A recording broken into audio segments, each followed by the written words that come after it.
हमारे इस चैनल मैथिली गंगा को लाल बटन दबाकर सब्सक्राइब करें व घंटी के निशान का बटन दबाएं ताकि सभी नए वीडियो आप तक तुरंत पहुंचे बिल्कुल मुफ्त।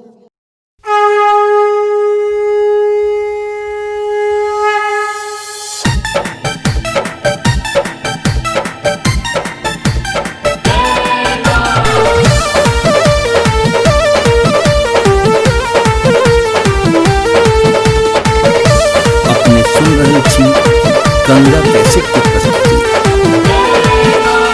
जय जय माँ, जय जय माँ, जय जय माँ, जय जय माँ। जय जय माँ, जय जय माँ, जय जय माँ, जय जय माँ। आई दुर्गा रानी जी, आई महारानी जी, जग कल्याणी जी, जय जय माँ। जय जय माँ, जय जय माँ, जय जय माँ, जय जय माँ। दश भुजाधारी जी, सिंह सवारी जी, आई असुरारी जी, जय जय माँ।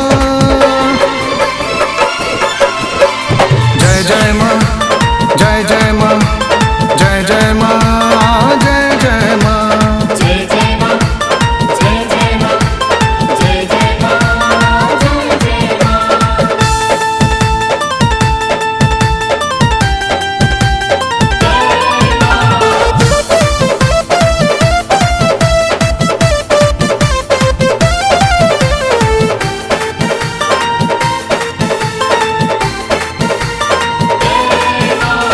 आई शूलपाणी जी, आई रुद्रानी जी, आई ब्रजरानी जी, जय जय माँ।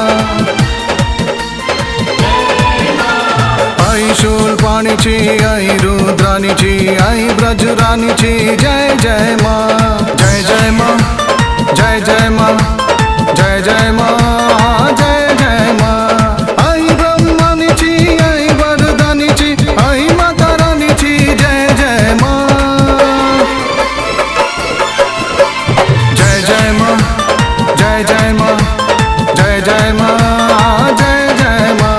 जय जय माँ, जय जय माँ, जय जय माँ, जय जय माँ।